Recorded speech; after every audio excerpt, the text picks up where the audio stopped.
উনি সর্বশেষ বলেছেন যে আমার এই সন্তান সহ বাংলাদেশে যে শত শত নিরীহ ছাত্র জনতাকে হত্যা করা হয়েছে তার জন্য দায়ী তৎকালীন প্রধানমন্ত্রী শেখ হাসিনা, তৎকালীন আওয়ামী লীগ এবং সরকারের ঊর্ধ্বতন নেতৃবৃন্দ। তার মধ্যে বলেছেন স্বরাষ্ট্রমন্ত্রী আসাদুজ্জামান খান কামাল, বলেছেন ওবায়দুল কাদের সাহেবের নাম।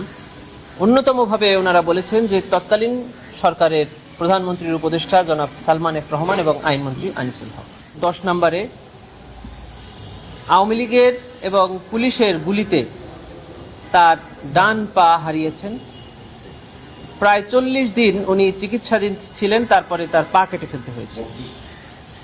প্রথম থেকেই তার পা কেটে ফেলার জন্য 5ই আগস্টের আগে ডাক্তাররা তাকে চাপ দিয়েছিল, কিন্তু সে অনেক অনুরোধ করে তার পাটা বাঁচানোর চেষ্টা করেছে, কিন্তু অবশেষে প্রায় 40 দিন পর তার পা কেটে ফেলতে বাধ্য হয়েছেন। তিনি বর্ণনা করেছেন যে কি বিভীষিকাময় পরিস্থিতি হয়েছিল 19 জুলাই মিরপুর 10 নম্বরে। তিনি একটি ছোট্ট চাকরি করেন মিরপুর 11 নম্বরে। সেই চাকরির সুবাদে তিনি গিয়েছিলেন ওই দিন, এবং ফেরার পথে তিনি আন্দোলনকারীদের আশ্রয় নিয়েছিলেন। ছাত্ররা মিছিল করে এই জায়গা থেকে আসছিল, উনি ওই ছাত্রদের ভেতরে ঢুকে পড়েছিলেন যেন পুলিশের গুলি না লাগে।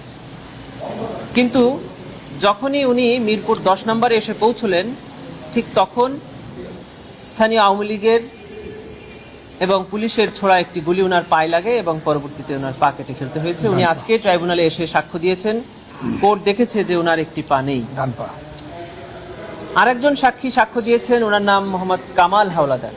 তিনি ঢাকাতে কাজ করেন প্রায় 40 বছরের উপরে। তিনি স্থানীয় আওয়ামী লীগের সকলকেই চেনেন, যেহেতু 40 বছর উনি মিরপুর 10 নম্বরেই থাকেন। তিনি বলেছেন যে সেখানে আওয়ামী লীগের নেতৃবৃন্দরা সরাসরি অস্ত্র হাতে নিয়ে ছাত্র জনতার উপরে গুলি করেছে। কার হাতে কি অস্ত্র ছিল উনি সেটাও বর্ণনা করেছেন ট্রাইব্যুনালে। উনি সেদিন অর্থাৎ 20 জুলাই মিরপুর 10 নম্বর এসেছিলেন কাঁচা বাজার করার জন্য উনার বড় ছেলে সিফাতকে নিয়ে। সিফাত একাদশ শ্রেণীর ছাত্র ছিল তখন। সিফাত যখন দেখতে পায় যে মিরপুর 10 নম্বর গোলচক্করে তারই কিছু সহপাঠীরা আন্দোলন করছে, তখন সে দৌড়িয়ে গিয়ে ওই আন্দোলনকারীদের সাথে মিশে যায়। তখন 3 দিক থেকে আওয়ামী লীগের 3টি মিছিল আসে, এবং ওই মিছিলে যারা নেতৃত্ব দিয়েছিল তাদের নাম উনি বলেছেন, এবং তাদের হাতে অস্ত্র ছিল। ওই মিছিল 3টি এই অল্প কয়েকজন আন্দোলনকারী ছাত্রদের লক্ষ্য করে নির্বিচারে গুলি বর্ষণ করে।